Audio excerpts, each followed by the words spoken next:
ಆತ್ಮೀಯ ವಿದ್ಯಾರ್ಥಿ ಮಿತ್ರರೇ, ತಮಗೆಲ್ಲರಿಗೂ study time with Vivek YouTube ಚಾನಲ್ಗೆ ಆತ್ಮೀಯವಾದಂಥ ಸ್ವಾಗತ.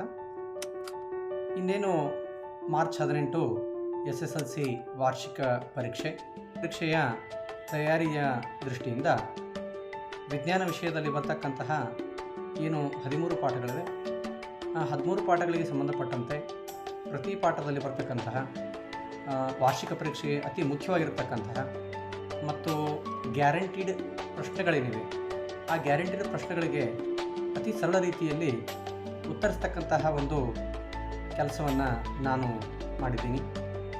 ಸೊ ಆ ಪ್ರಶ್ನೆಗಳಿಗೆ ಅತಿ ಸರಳ ರೀತಿಯಲ್ಲಿ ಯಾವ ರೀತಿ ಉತ್ತರಿಸ್ಬೋದು ಅನ್ನೋದನ್ನು ನಾವು ಹಂತ ಹಂತವಾಗಿ ನಮ್ಮ study time with Vivek YouTube ಚಾನಲ್ನಲ್ಲಿ ಪ್ರತಿ ಪಾಠದಲ್ಲಿ ಅತಿ ಇಂಪಾರ್ಟೆಂಟ್ ಆಗಿರ್ತಕ್ಕಂತಹ ವಾರ್ಷಿಕ ಪರೀಕ್ಷೆಗೆ ಮುಖ್ಯವಾಗಿರ್ತಕ್ಕಂಥ ಪ್ರಶ್ನೆಗಳನ್ನು ನಾನು ವಿಡಿಯೋದಲ್ಲಿ ತೋರಿಸ್ತಾ ಹೋಗ್ತೀನಿ. ಸೊ ಇವತ್ತಿನ ನಮ್ಮ ಈ ವಿಡಿಯೋದಲ್ಲಿ ನಾವು ರಾಸಾಯನಿಕ ಕ್ರಿಯೆಗಳು ಮತ್ತು ಸಮೀಕರಣಗಳ ಪಾಠದಲ್ಲಿ ಬರುವಂತಹ ಅತಿ ಮುಖ್ಯ ಪ್ರಶ್ನೆಗಳನ್ನು ಮತ್ತು ಅವುಗಳ ಉತ್ತರಗಳಿಗೆ ಪ್ರಶ್ನೆಗಳಿಗೆ ಸರಳ ರೀತಿಯಲ್ಲಿ ಯಾವ ರೀತಿ ಉತ್ತರಿಸ್ಬೋದು ಅನ್ನೋದನ್ನು ನಾವು ನೋಡ್ತಾ ಹೋಗೋಣ. ಇವತ್ತಿನ ಪಾಠ ರಾಸಾಯನಿಕ ಕ್ರಿಯೆಗಳು ಸಮೀಕರಣಗಳು ಈ ಒಂದು ವಿಡಿಯೋದ್ದು. ಅದೇ ರೀತಿಯಾಗಿ ಮುಂದೆ ಬರ್ತಕ್ಕಂತಹ ವಿಡಿಯೋಗಳಲ್ಲಿ ಆಮ್ಲ ಪ್ರತ್ಯಾಮ್ಲ ಲವಣಗಳಿರ್ಬೋದು, ಲೋಹಗಳಿರ್ಬೋದು, ಹೀಗೆ 13 ಪಾಠಗಳಲ್ಲಿ ಬರ್ತಕ್ಕಂತಹ ಅತಿ ಮುಖ್ಯ ಪ್ರಶ್ನೆಗಳು ಮತ್ತು ಅವುಗಳಿಗೆ ಅತಿ ಸರಳ ರೀತಿಯಲ್ಲಿ ಮಕ್ಕಳಿಗೆ ಅರ್ಥ ಆಗುವ ರೀತಿಯಲ್ಲಿ ಯಾವ ರೀತಿ ಮಾಡಬಹುದು ಅನ್ನೋದನ್ನು ನಾನು ಪ್ರಶ್ನೆಗಳಿಗೆ ಉತ್ತರಗಳನ್ನು ಬರೆದಿದ್ದೀನಿ. ಸೊ ಹಾಗಾದರೆ ಯಾರು ನಮ್ಮ ಚಾನಲನ್ನು ಇನ್ನೂವರೆಗೆ ಸಬ್ಸ್ಕ್ರೈಬ್ ಮಾಡ್ಕೊಂಡಿಲ್ಲ, ಸಬ್ಸ್ಕ್ರೈಬ್ ಮಾಡ್ಕೊಳ್ಳಿ ಅಂತ ಹೇಳ್ತಾ ವಿಡಿಯೋನ ಆರಂಭ ಮಾಡೋಣ. ಸೊ ಮೊದಲೇ ಪಾಠ ರಾಸಾಯನಿಕ ಕ್ರಿಯೆಗಳು ಮತ್ತು ಸಮೀಕರಣಗಳು. ಈ ಪಾಠದಲ್ಲಿ ಬರ್ತಕ್ಕಂತಹ ಕೆಲವೊಂದಷ್ಟು ಅತಿ ಮುಖ್ಯ ಪ್ರಶ್ನೆಗಳು 100% ಆಗಿ ಬರ್ತಕ್ಕಂಥ ಪ್ರಶ್ನೆಗಳಿವೆ ಇವು. ಸೊ ಇವುಗಳನ್ನು ಯಾವ ರೀತಿಯಾಗಿ ನಾವು ಬರಿಬಹುದು ಅನ್ನೋದನ್ನು ನೋಡ್ತಾ ಹೋಗೋಣ. ಸೊ ಮೊದಲೇ ಪ್ರಶ್ನೆ, ರಾಸಾಯನಿಕ ಕ್ರಿಯೆ ಎಂದರೇನು? ಸೊ ರಾಸಾಯನಿಕ ಕ್ರಿಯೆ ಅಂತಂದರೆ ಯಾವ ಕ್ರಿಯೆಯಲ್ಲಿ ಇಲೆಕ್ಟ್ರಾನ್ಗಳ ಭಾಗವಹಿಸುವಿಕೆ ಇರುತ್ತದೆಯೋ ಅದನ್ನು ನಾವು ರಾಸಾಯನಿಕ ಕ್ರಿಯೆ ಅಂತ ಹೇಳಿ ಕರಿತೀವಿ. ಸೊ ಅದನ್ನು ಅತಿ ಸರಳವಾಗಿ ಯಾವ ರೀತಿ ಬರಿಬೋದು ಅಂತಂದ್ರೆ, ಪರಮಾಣುಗಳು ಸೇರಿ ಹೊಸ ವಸ್ತು ತಯಾರಾಗುವಂತಹ ಕ್ರಿಯೆ ಅಂಥೇಳಿ ನಾವು ಹೇಳ್ಬೋದು. ಇನ್ನು ಅದೇ ರೀತಿಯಾಗಿ ಈ ಪಾಠದಲ್ಲಿ ಕಾರಣಕೊಡಿ ಪ್ರಶ್ನೆಗೆ 1 ಮಾರ್ಕ್ಸಿಗೆ ಪ್ರಶ್ನೆ ಬರುವಂಥದ್ದು. ಅದೇ ಯಾವುದಪ್ಪ ಅಂತಂದರೆ, ಮ್ಯಾಗ್ನೇಸಿಯಂ ಪಟ್ಟಿಯನ್ನು ಗಾಳಿಯಲ್ಲಿ ಉರಿಸುವ ಮೊದಲು ಮರಳು ಕಾಗದದಿಂದ ಸ್ವಚ್ಛಗೊಳಿಸಬೇಕು ಏಕೆ ಅನ್ನುವಂಥದ್ದು. ಸೊ ಇದಕ್ಕೆ ಕಾರಣ ಮ್ಯಾಗ್ನೇಷಿಯಂ ಆಕ್ಸೈಡ್ನ ಪದರವನ್ನು ಸ್ವಚ್ಛಗೊಳಿಸಲಿಕ್ಕೆ ಅನ್ನೋದನ್ನು ನಾವು ಉತ್ತರವನ್ನು ಸರಳವಾಗಿ ಬರೀಬಹುದು. ಇನ್ನು ಅದೇ ರೀತಿಯಾಗಿ ರಾಸಾಯನಿಕ ಸಮೀಕರಣಗಳನ್ನು ಏಕೆ ಸರಿದೂಗಿಸಬೇಕು ಅನ್ನುವಂತಹ ಪ್ರಶ್ನೆ ಬಂದರೆ, ರಾಶಿ ಸಂರಕ್ಷಣಾ ನಿಯಮವನ್ನು ಸಾಬೀತುಪಡಿಸಲು ಅನ್ನುವಂತಹ ಸರಳವಾದ ಉತ್ತರವನ್ನು ನಾವು ಬರೀಬಹುದು. ಇನ್ನು ಪ್ರಕ್ಷೇಪಣ ಕ್ರಿಯೆ ಎಂದರೇನು ಅನ್ನುವಂಥ ಪ್ರಶ್ನೆ, ನೀರಿನಲ್ಲಿ ಕರಗದ ವಸ್ತು ತಯಾರು ಮಾಡುವಂತಹ ರಾಸಾಯನಿಕ ಕ್ರಿಯೆ. ನೋಡ್ರಿ ಎಷ್ಟು ಸರಳದ ಉತ್ತರ ಅಂತಂದರೆ, ನೀರಿನಲ್ಲಿ ಕರಗದ ವಸ್ತು ತಯಾರು ಮಾಡುವಂತಹ ಕ್ರಿಯೆಗೆ ನಾವು ಏನಂತೀವಿ, ಪ್ರಕ್ಷೇಪಣ ಕ್ರಿಯೆ ಅನ್ನುವಂಥದ್ದನ್ನು ನಾವಿಲ್ಲಿ ಹೇಳ್ಬೋದು. ಇನ್ನು ಮುಂದಿನ ಪ್ರಶ್ನೆ, ಚಿಪ್ಸ್ ತಯಾರಕರು ಚಿಪ್ಸ್ ಪೊಟ್ಟಣಗಳಲ್ಲಿ ನೈಟ್ರೋಜನ್ ಅನಿಲ ಹಾಯಿಸಲು ಕಾರಣವೇನು ಅನ್ನುವಂಥದ್ದು. ಸೊ ಇದಕ್ಕೆ ಮುಖ್ಯವಾದ ಕಾರಣ ಕಮಟುವಿಕೆಯನ್ನು ತಡೆಗಟ್ಟಲಿಕ್ಕೆ. ಇನ್ನು ಮುಂದಿನ ಪ್ರಶ್ನೆ, ಕಮಟುವಿಕೆ ಎಂದರೇನು, ಅದನ್ನು ತಡೆಯುವ ಕ್ರಮಗಳನ್ನು ತಿಳಿಸಿ ಅನ್ನುವಂಥದ್ದು. ಎಣ್ಣೆಯಲ್ಲಿ ಕರೆದಿರ್ತಕ್ಕಂತಹ ಆಹಾರಗಳು ಉತ್ಕರ್ಷಣೆಗೊಂಡು ವಾಸನೆ ಮತ್ತು ರುಚಿ ಏನಾಗುತ್ತೆ, ಬದಲಾಗುತ್ತದೆ. ಈ ಒಂದು ಕ್ರಿಯೆಯನ್ನು ಕಮಟುವಿಕೆ ಅಂತ ಹೇಳಿ ಕರಿತೀವಿ.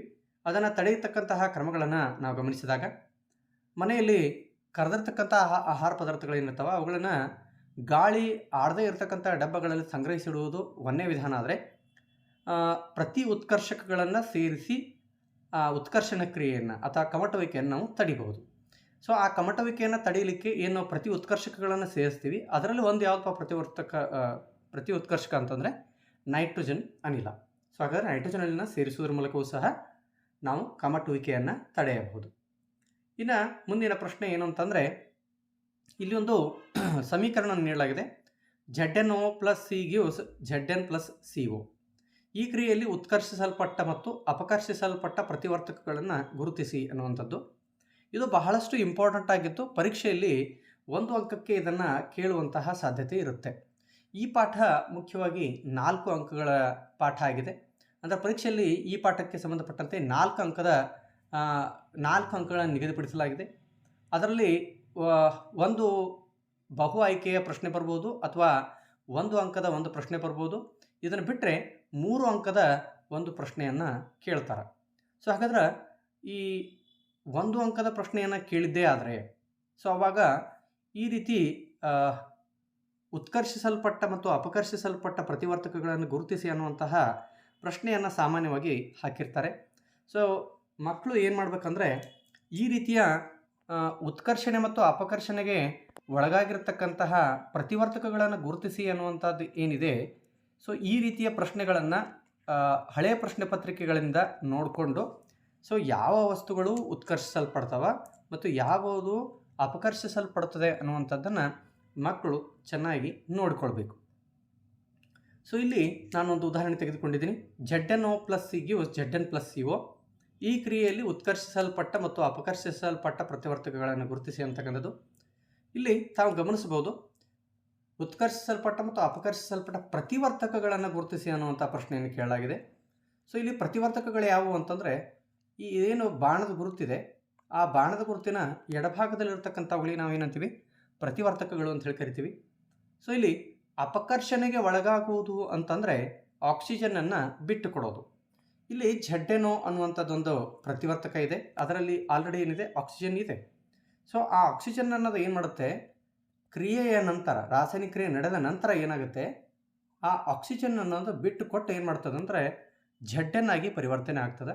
ಸೊ ಹಾಗಾದರೆ ಇಲ್ಲಿ ಅಪಕರ್ಷಿಸಲ್ಪಟ್ಟದ್ದು ಅಂದರೆ ಆಕ್ಸಿಜನನ್ನು ಬಿಟ್ಟು ಕೊಟ್ಟದ್ದು ಯಾವುದಪ್ಪ ಅಂತ ಪ್ರಶ್ನೆ ಕೇಳಿದಾಗ ನಾವು ZnO ಅಂತ ಹೇಳ್ತೀವಿ. ಅಪಕರ್ಷಿಸಲ್ಪಡುವುದು ಎಂದರೆ ಆಕ್ಸಿಜನನ್ನು ಬಿಟ್ಟು ಕೊಡುವುದು. ಇನ್ನು ಅದೇ ರೀತಿಯಾಗಿ ಉತ್ಕರ್ಷಿಸಲ್ಪಟ್ಟ ಪ್ರತಿವರ್ತಕ ಅಂತ ಕೇಳಲಾಗಿದೆ.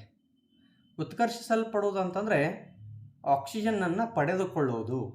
ಇಲ್ಲಿ ತಾವು ಗಮನಿಸ್ಬೋದು, ಪ್ರತಿವರ್ತಕದಲ್ಲಿರ್ತಕ್ಕಂತಹ ಕಾರ್ಬನ್ ಸದ್ಯಕ್ಕೆ ಆಕ್ಸಿಜನನ್ನು ಹೊಂದಿಲ್ಲ, ಅದರ ಹತ್ರ ಆಕ್ಸಿಜನ್ ಇಲ್ಲ. ಆದರೆ ರಾಸಾಯನಿಕ ಕ್ರಿಯೆಯ ನಂತರ ಏನಾಗಿದೆ, ಆಕ್ಸಿಜನನ್ನು ಪಡೆದುಕೊಂಡು ಅದು ಕಾರ್ಬನ್ ಮೊನಾಕ್ಸೈಡ್ ಪರಿವರ್ತನೆ ಆಗಿದೆ. ಸೊ ಇದರ ಅರ್ಥ ಏನಂತಂದರೆ, ಯಾವ ಪ್ರತಿವರ್ತಕ ಆಕ್ಸಿಜನನ್ನು ಪಡೆದುಕೊಳ್ಳುತ್ತದೆ ಆ ಪ್ರತಿವರ್ತಕಕ್ಕೆ ಉತ್ಕರ್ಷಿಸಲ್ಪಟ್ಟ ಪ್ರತಿವರ್ತಕ ಅಂತ ಹೇಳಿ ಕರಿತೀವಿ. ಸೊ ಹಾಗಾದರೆ ಇಲ್ಲಿ ಕಾರ್ಬನ್ ಅನ್ನುವಂಥದ್ದು ಉತ್ಕರ್ಷಿಸಲ್ಪಟ್ಟಂತಹ ಪ್ರತಿವರ್ತಕ ಅಂತ ಹೇಳಿ ನಾವು ಗುರುತಿಸಬಹುದು.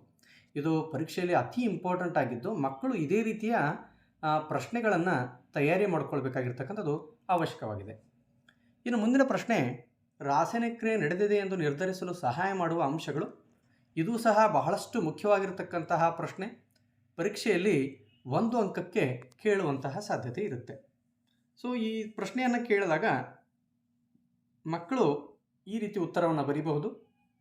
ಸ್ಥಿತಿ ಬದಲಾವಣೆ, ಬಣ್ಣದಲ್ಲಿ ಬದಲಾವಣೆ, ಅನಿಲದ ಬಿಡುಗಡೆ, ತಾಪದಲ್ಲಿ ಬದಲಾವಣೆ. ಸೊ ಈ 4 ಅಂಶಗಳೇನಿವೆ ಇವು ರಾಸಾಯನಿಕ ಕ್ರಿಯೆ ನಡೆದಿದೆ ಅಂತಕ್ಕಂಥದ್ದನ್ನು ನಿರ್ಧರಿಸಲಿಕ್ಕೆ ಸಹಾಯ ಮಾಡ್ತಕ್ಕಂಥ ಅಂಶಗಳು. ಅಂದರೆ ಯಾವುದೇ ಒಂದು ರಾಸಾಯನಿಕ ಕ್ರಿಯೆ ನಡೆದಿದೆ ಅಂತ ಹೇಳಿ ನಾವು ಯಾವ ರೀತಿ ನಿರ್ಧರಿಸ್ಬೋದು ಅಂತಂದರೆ, ಈ 4ರಲ್ಲಿ ಯಾವುದಾದ್ರೂ 1 ಅಥವಾ 2 ಅಥವಾ ಎಲ್ಲವುಗಳು ನಡೆದಾಗ ನಾವು ರಾಸಾಯನಿಕ ಕ್ರಿಯೆ ನಡೆದಿದೆ ಅಂತ ಹೇಳಿ ನಿರ್ಧರಿಸ್ಬೋದು ಅಥವಾ ಹೇಳ್ಬೋದು. ಸೊ ಹಾಗಾದರೆ ಸ್ಥಿತಿ ಬದಲಾವಣೆ ಅಂತಂದರೆ ಏನು ಅಂದರೆ, ಒಂದು ರಾಸಾಯನಿಕ ಕ್ರಿಯೆ ನಡೆದಾಗ ವಸ್ತು ಘನಸ್ಥಿತಿಯಿಂದ ದ್ರವಸ್ಥಿತಿಗೆ, ದ್ರವಸ್ಥಿತಿಯಿಂದ ಅನಿಲ ಸ್ಥಿತಿಗೆ ಅಥವಾ ಅದರ ಒಟ್ಟಿನಲ್ಲಿ ಸ್ಥಿತಿ ಬದಲಾವಣೆ ಆಯಿತು ಅಂತಂದರೆ ಅದು ರಾಸಾಯನಿಕ ಕ್ರಿಯೆ ಅಂತ ನಾವು ಗುರುತಿಸ್ಬೋದು. ಅಥವಾ ಬಣ್ಣದಲ್ಲಿಯೂ ಬದಲಾವಣೆ ಆಗಬಹುದು. ಉದಾಹರಣೆ, ಬಣ್ಣರಹಿತವಾಗಿರತಕ್ಕಂತಹ ಒಂದು ಪ್ರತಿವರ್ತಕಗಳಿದ್ದಾಗ, ಯಾವಾಗ ಪ್ರತಿವರ್ತಕಗಳನ್ನು ನಾವು ಒಂದರೊಳಗೊಂದು ಬೆರೆಸಿದಾಗ ಅದರ ಬಣ್ಣದಲ್ಲಿ ಬದಲಾವಣೆ ಆಯಿತು ಅಂದರೆ ಅವಾಗ ನಾವು ಏನು ಅಂತೀವಿ ಅಂತಂದರೆ ಅದು ರಾಸಾಯನಿಕ ಕ್ರಿಯೆ ಅಂತ ಹೇಳ್ತೀವಿ. ಉದಾಹರಣೆ, ತಾಮ್ರದ ಸಲ್ಫೇಟ್ ಏನಿರುತ್ತೆ, ಕಾಪರ್ ಸಲ್ಫೇಟ್ CuSO4, ಅದನ್ನು ಶುಷ್ಕ ಕುದಿಗೊಳುವೆಯಲ್ಲಿ ನಾವು ಕಾಯಿಸಿದಾಗ ಅದು ಬಣ್ಣವನ್ನು ಕಳೆದುಕೊಳ್ಳುತ್ತದೆ. ಅಂದರೆ ನೀಲಿ ಬಣ್ಣ ಏನಾಗುತ್ತೆ, ಬಿಳಿಯ ಬಣ್ಣವಾಗಿ ಪರಿವರ್ತನೆ ಆಗುತ್ತೆ. ಯಾಕಂತಂದರೆ ಅದರಲ್ಲಿರ್ತಕ್ಕಂತಹ ನೀರಿನಂಶ ಆವಿಯಾಗಿ ಹೋಗಿರುತ್ತೆ. ಅಂದರೆ ಬಣ್ಣದಲ್ಲಿಯ ಬದಲಾವಣೆಯೂ ಸಹ ರಾಸಾಯನಿಕ ಕ್ರಿಯೆ ನಡೆದಿದೆ ಎಂಬುದಕ್ಕೆ ಒಂದು ಸಾಕ್ಷಿ ಅಂತ ನಾವು ಹೇಳ್ಬೋದು. ಇನ್ನು ಅದೇ ರೀತಿಯಾಗಿ ಅನಿಲದ ಬಿಡುಗಡೆಯೂ ಸಹ ರಾಸಾಯನಿಕ ಕ್ರಿಯೆ ನಡೆದಿದೆ ಅನ್ನೋದಕ್ಕೆ ಸಹಾಯ ಮಾಡಲಿಕ್ಕೆ ಆಗ್ತಕ್ಕಂತಹ ಒಂದು ಅಂಶ. ಸೊ ಅನಿಲದ ಬಿಡುಗಡೆ ಅಂತ ಹೇಳ್ತೀವಿ ನಾವು. ಸೊ ಇಲ್ಲಿ ಅನಿಲದ ಬಿಡುಗಡೆ ಒಂದು ಉದಾಹರಣೆಯನ್ನು ನಾವು ತೆಗೆದುಕೊಂಡಾಗ, ಈ ಲೋಹಗಳು ಆಮ್ಲಗಳೊಂದಿಗೆ ವರ್ತಿಸಿದಾಗ ಹೈಡ್ರೋಜನ್ ಅನಿಲ ಬಿಡುಗಡೆ ಆಗುತ್ತೆ.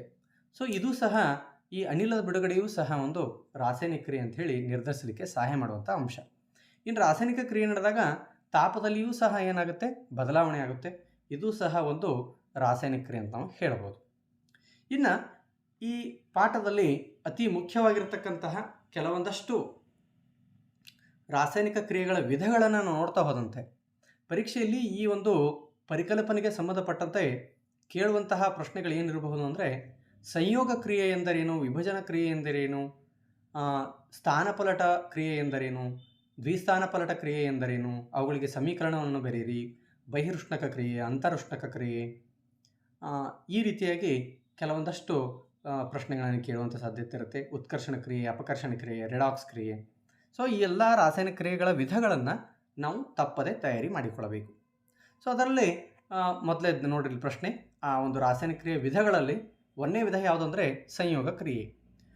ಎರಡು ಅಥವಾ ಹೆಚ್ಚು ವಸ್ತುಗಳು ಸೇರಿ ಒಂದು ಹೊಸ ವಸ್ತು ತಯಾರಾಗ್ತಕ್ಕಂತಹ ಕ್ರಿಯೆ.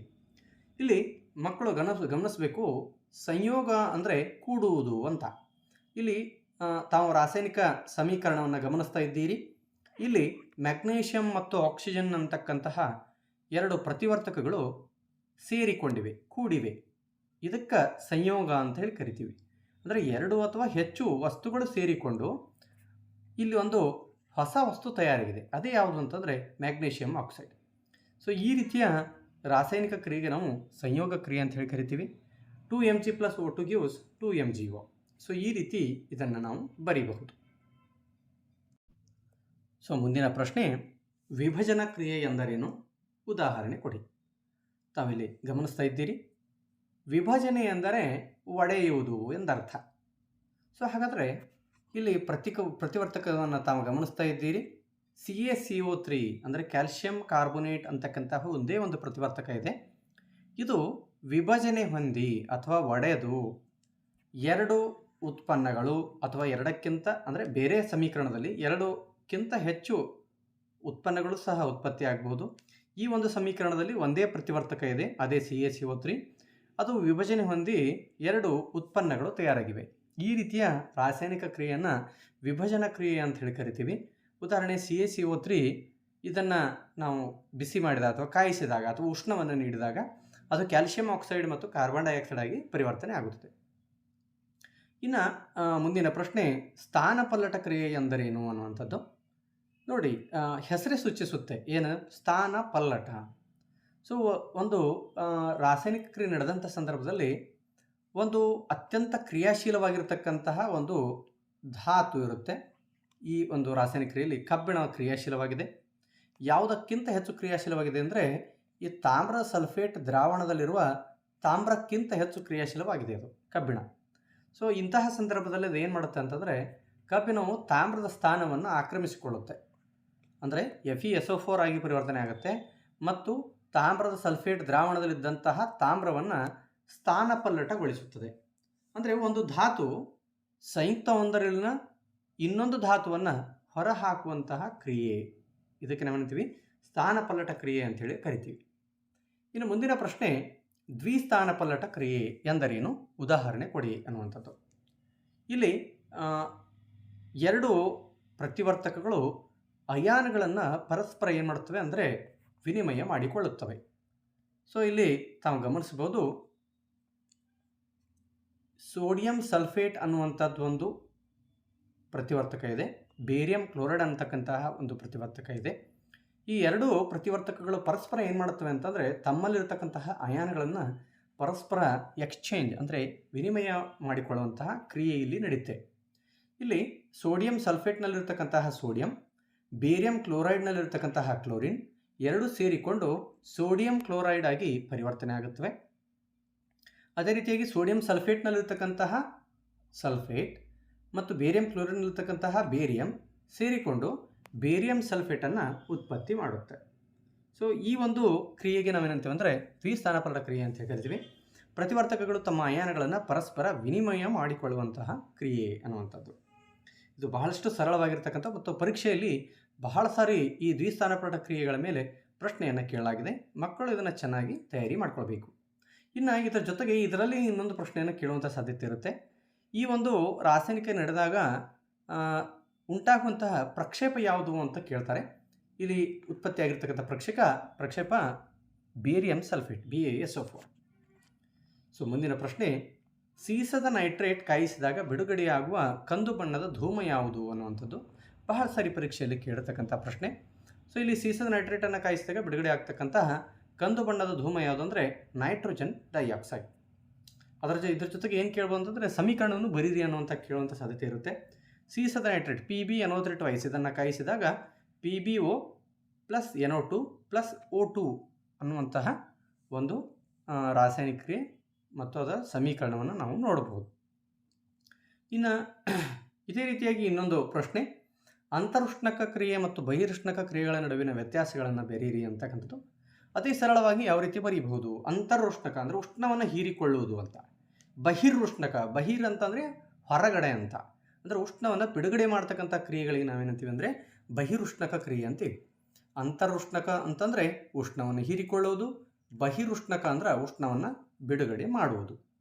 ಅಂತರುಷ್ಣಕ ಅಂದರೆ ಉಷ್ಣ ಹೀರಿಕೊಂಡಾಗ ಏನಾಗುತ್ತೆ ಅಂತಂದರೆ ಕ್ಯಾಲ್ಸಿಯಂ ಕಾರ್ಬೊನೇಟು ಉಷ್ಣವನ್ನು ಹೀರಿಕೊಂಡು ಕ್ಯಾಲ್ಸಿಯಂ ಆಕ್ಸೈಡ್ ಮತ್ತು ಕಾರ್ಬನ್ ಡೈಆಕ್ಸೈಡ್ ಪರಿವರ್ತನೆ ಆಗುತ್ತೆ. ಇನ್ನು ಬಹಿರುಷ್ಣಕ ಕ್ರಿಯೆ ಅಂತಂದರೆ ಯಾವಾಗ ಮೀಥೇನ್ ಇರುತ್ತೆ, ಈ ಮೀಥೇನ್ ವಾತಾವರಣದಲ್ಲಿರ್ತಕ್ಕಂಥ ಆಕ್ಸಿಜನ್ ಜೊತೆ ಸೇರಿಕೊಂಡು ಅಂದ್ರೆ ಅದು ದಹನ ಆಗುತ್ತೆ. ಸೊ ದಹನ ಆದಾಗ ಏನು ಉತ್ಪತ್ತಿ ಆಗುತ್ತೆ? ಕಾರ್ಬನ್ ಡೈಆಕ್ಸೈಡ್ ನೀರಿನ ಜೊತೆಗೆ ಶಾಖ ಉತ್ಪತ್ತಿ ಆಗುತ್ತೆ. ಸೊ ಈ ರೀತಿಯಾಗಿ ಶಾಖ ಬಿಡುಗಡೆ ಆಗುವಂತಹ ಕ್ರಿಯೆಗೆ ನಾವು ಬಹಿರುಷ್ಣಕ ಕ್ರಿಯೆ ಅಂತೇಳಿ ಕರಿತೀವಿ. ಇನ್ನು ಮುಂದಿನ ಪ್ರಶ್ನೆ, ರೆಡಾಕ್ಸ್ ಕ್ರಿಯೆ ಎಂದರೇನು? ಒಂದು ಕ್ರಿಯೆಯಲ್ಲಿ ಉತ್ಕರ್ಷಣೆ ಮತ್ತು ಅಪಕರ್ಷಣೆ ಎರಡೂ ಒಮ್ಮೆಲೇ ನಡೆದಿದೆ ಅಂತಂದರೆ ಅದಕ್ಕೆ ರೆಡಾಕ್ಸ್ ಕ್ರಿಯೆ ಅಂತೇಳಿ ನಾವು ಕರಿತೀವಿ. ಉದಾಹರಣೆ ZnO + C gives Zn + CO. ಮುಂದಿನ ಪ್ರಶ್ನೆ, ಉಷ್ಣ, ಬೆಳಕು ಮತ್ತು ವಿದ್ಯುತ್ ಶಕ್ತಿ ರೂಪದಲ್ಲಿ ಶಕ್ತಿಯನ್ನು ಒದಗಿಸುವುದರ ಮೂಲಕ ನಡೆಯುವ ವಿಭಜನಾ ಕ್ರಿಯೆಗಳನ್ನು ತಿಳಿಸಿ ಅನ್ನುವಂಥದ್ದು ಬಹಳ ಸಾರಿ ಇದನ್ನು ಪರೀಕ್ಷೆಯಲ್ಲಿ ಕೇಳಲಾಗಿದೆ. ಅದಕ್ಕಾಗಿ ನಾನು ಏನು ಪ್ರಶ್ನೆಯನ್ನು ಇದರಲ್ಲಿ ಹಾಕಿದ್ದೀನಿ. ಇಲ್ಲಿ ಉಷ್ಣ ವಿಭಜನೆಗೆ, ವಿದ್ಯುತ್ ವಿಭಜನೆಗೆ ಮತ್ತು ಸೂರ್ಯನ ಬೆಳಕಿನ ಉಪಸ್ಥಿತಿಯಲ್ಲಿ ನಡೀತಕ್ಕಂತಹ ವಿಭಜನಾ ಕ್ರಿಯೆಗಳಿಗೆ ಉದಾಹರಣೆ ಕೊಡ್ರಿ ಅನ್ನುವಂಥ ಪ್ರಶ್ನೆಯನ್ನು ಆವಾಗವಾಗ ಕೇಳ್ತಾರೆ. ಕೇಳಿದಾಗ ಸೊ ಈ ರೀತಿ ಸಮೀಕರಣ ನಾವು ಬರೀಬೇಕಾಗ್ತದೆ. ಈ ಸಮೀಕರಣಗಳನ್ನು ತಾವು ಗಮನಿಸ್ಬೋದು. ಕ್ಯಾಲ್ಸಿಯಂ ಕಾರ್ಬೊನೇಟ್ ಇದಕ್ಕೆ ಉಷ್ಣವನ್ನು ನೀಡ್ತೀವಲ್ಲ, ಆವಾಗ ಅದು ಕ್ಯಾಲ್ಸಿಯಂ ಆಕ್ಸೈಡ್ ಮತ್ತು ಕಾರ್ಬನ್ ಡೈಆಕ್ಸೈಡ್ಗೆ ವಿಭಜನೆ ಹೊಂದುತ್ತೆ. ಇದಕ್ಕೆ ಉಷ್ಣ ವಿಭಜನೆ ಕ್ರಿಯೆ ಅಂತೇಳಿ ಕರೀತಾರೆ. ಅಂದರೆ ಉಷ್ಣವನ್ನು ನೀಡುವುದರ ಮೂಲಕ ವಿಭಜನೆ ಮಾಡುವ ಕ್ರಿಯೆ ಅನ್ನುವಂಥದ್ದು. ಇನ್ನು ವಿದ್ಯುತ್ ವಿಭಜನೆ ಅನ್ನುವಂಥದ್ದೊಂದು ಬರುತ್ತೆ. ಅಂದರೆ ವಿದ್ಯುತ್ ಶಕ್ತಿಯನ್ನು ಹರಿಸುವುದರ ಮೂಲಕ ವಿಭಜನೆ ಮಾಡುವಂತಹ ಕ್ರಿಯೆ. ಸೊ ನೀರಿನಲ್ಲಿ ನಾವು ವಿದ್ಯುತ್ತನ್ನು ಹರಿಸಿದಾಗ ನೀರು ವಿಭಜನೆ ಹೊಂದಿ ಹೈಡ್ರೋಜನ್ ಮತ್ತು ಆಕ್ಸಿಜನ್ ಅನಿಲಗಳಾಗಿ ಪರಿವರ್ತನೆ ಆಗುತ್ತೆ. ಇನ್ನು ಮೂರನೇದ್ದು ಬೆಳ್ಳಿಯ ಕ್ಲೋರೈಡ್. ಸೊ ಬೆಳ್ಳಿಯ ಕ್ಲೋರೈಡನ್ನು ದ್ರಾವಣವನ್ನು ನಾವು ಬಿಸಿಲಿಗೆ ತೆಗೆದಿಟ್ಟಾಗ ಅಥವಾ ಸೂರ್ಯನ ಬೆಳಕು ಅದರ ಮೇಲೆ ಬಿತ್ತು ಅಂತಂದರೆ ಆವಾಗ ಅದು ಬೆಳ್ಳಿ ಮತ್ತು ಕ್ಲೋರಿನ್ಗಳಾಗಿ ಪರಿವರ್ತನೆ ಆಗುತ್ತೆ. ಸೊ ಇದು ಸಹ ಒಂದು ವಿಭಜನಾ ಕ್ರಿಯೆಯಾಗಿದೆ. ಸೊ ಈ ವಿಭಜನೆ ಕ್ರಿಯೆ ಕಾರಣ ಏನಂತಂದರೆ ಸೂರ್ಯನ ಬೆಳಕು. ಸೊ ಈ ರೀತಿಯಾಗಿ ಉಷ್ಣ, ಸೂರ್ಯನ ಬೆಳಕು ಮತ್ತು ವಿದ್ಯುತ್ ಶಕ್ತಿ ರೂಪದಲ್ಲಿ ಶಕ್ತಿಯನ್ನು ಒದಗಿಸೋದ್ರ ಮೂಲಕ ನಡೀತಕ್ಕಂತಹ ವಿಭಜನಾ ಕ್ರಿಯೆಗಳನ್ನು ತಿಳಿಸ್ರಿ ಅಂತಂದರೆ ಈ ರೀತಿ ಬರೀಬೇಕಾಗುತ್ತೆ. ಇನ್ನು ಈ ಪಾಠದಲ್ಲಿ ಬರ್ತಕ್ಕಂತಹ ಚಿತ್ರ, ನೀರಿನ ವಿದ್ಯುತ್ ವಿಭಜನೆ ಚಿತ್ರ ಬಿಡಿಸಿ ಭಾಗಗಳನ್ನು ಗುರುತಿಸತಕ್ಕಂಥದ್ದು ಬಹಳಷ್ಟು ಮುಖ್ಯವಾಗಿದೆ. ಸೊ ಒಟ್ಟಿನಲ್ಲಿ ನಾವು ಈಗೇನು ಪಾಠಗಳ ಸರಣಿಯನ್ನು, ಇಂಪಾರ್ಟೆಂಟ್ ಆಗಿರ್ತಕ್ಕಂಥ ಪಾಠಗಳ ಸರಣಿಯನ್ನು ಮಾಡ್ತಾ ಹೋಗ್ತೀವಿ. ಪ್ರತಿ ಪಾಠದಲ್ಲಿ ಬರ್ತಕ್ಕಂಥ ಇಂಪಾರ್ಟೆಂಟ್ ಕ್ವೆಶನ್ಸ್ಗಳು ಯಾವುವು ಮತ್ತು ಅದಕ್ಕೆ ಯಾವ ರೀತಿಯಾಗಿ ಸರಳವಾಗಿ ಉತ್ತರಗಳನ್ನು ತಯಾರಿ ಮಾಡ್ಕೋಬೇಕು ಅನ್ನುವಂಥದ್ದು ಏನು ಸರಣಿ ಮಾಡ್ತಾ ಇದ್ದೀನಿ ಈಗ. ಸೊ ಅದರಲ್ಲಿ ಬರ್ತಕ್ಕಂಥ ಚಿತ್ರಗಳನ್ನು ಮಾತ್ರ ಮರೆಯುವಂತಿಲ್ಲ. ನಾನು ಕೆಲವೊಂದು ಸಾರಿ ಈ ಪ್ರಶ್ನೆ ಮತ್ತು ಉತ್ತರಗಳನ್ನು ಹೇಳುವ ಸಂದರ್ಭದಲ್ಲಿ ಕೆಲವೊಂದಷ್ಟು ಪಾಠಗಳಲ್ಲಿ ಚಿತ್ರಗಳನ್ನು ನಾನು ಮೆನ್ಷನ್ ಮಾಡಿಲ್ಲ. ಆದರೆ ಚಿತ್ರಗಳು ಮಾತ್ರ ಎಲ್ಲ ಪಾಠಗಳಲ್ಲಿ ಬರ್ತಕ್ಕಂತಹ ಮಂಡಳಿಯವರು ನಿಗದಿಪಡಿಸಿರ್ತಕ್ಕಂತಹ ಏನು ಚಿತ್ರಗಳಿವೆ ಆ ಚಿತ್ರಗಳನ್ನು ಮಾತ್ರ ಎಲ್ಲರೂ ತಪ್ಪದೆ ಮಾಡಲೇಬೇಕು. ಇನ್ನು ಮುಂದಿನ ಪ್ರಶ್ನೆ ಬಹಳ ಇಂಪಾರ್ಟೆಂಟ್ ಆಗಿರ್ತಕ್ಕಂಥದ್ದು ಮತ್ತು 100ಕ್ಕೆ 100% ಈ ಪ್ರಶ್ನೆ ಪರೀಕ್ಷೆಯಲ್ಲಿ ಬಂದೇ ಬರುತ್ತೆ. ಅದೇ ಯಾವುದಂತಂದರೆ ಈ ಪಾಠದಲ್ಲಿ ಬರ್ತಕ್ಕಂತಹ ಸಮೀಕರಣಗಳನ್ನು ಸರಿದೂಗಿಸ್ತಕ್ಕಂಥ ಪ್ರಶ್ನೆ. ಸೊ ಸಮೀಕರಣಗಳನ್ನು ಸರಿದೂಗಿಸುವಂತಹ ಪ್ರಶ್ನೆಗಳೇನಿವೆ, ಈ ಪ್ರಶ್ನೆಗಳು ಒಂದು ಪ್ರಶ್ನೆ ಪರೀಕ್ಷೆಯಲ್ಲಿ 3 ಅಂಕಕ್ಕೆ ಬಂದೇ ಬರುತ್ತೆ. ಸೊ ಆದ್ದರಿಂದ ಈ 3 ಅಂಕದ ಪ್ರಶ್ನೆಗಳ ತಯಾರಿಗಾಗಿ ನಾವೆಲ್ಲರೂ ಸಿದ್ಧವಾಗಿರಬೇಕು. ಸೊ ಏನಂತಂದರೆ ಸಮೀಕರಣವನ್ನು ಬರೆದು ಅದನ್ನು ಸರಿದೂಗಿಸುವಂತಹ ಕೆಲಸ ಆಗಬೇಕು. ಸಮೀಕರಣವನ್ನು ಅವರು ಶಾಬ್ದಿಕ ರೂಪದಲ್ಲಿ ಕೊಡಬಹುದು, ಶಾಬ್ದಿಕ ಸಮೀಕರಣ ಅಂತ ಹೇಳ್ತೀವಿ, ಅಥವಾ ಒಂದು ವಾಕ್ಯದ ರೂಪದಲ್ಲಿಯೂ ಕೊಡಬಹುದು. ಸೊ ಆ ವಾಕ್ಯದ ರೂಪದಲ್ಲಿ ಕೊಟ್ಟರೂ ಆಯಿತು, ಶಾಬ್ದಿಕ ಸಮೀಕರಣ ಕೊಟ್ಟರೂ ಆಯಿತು.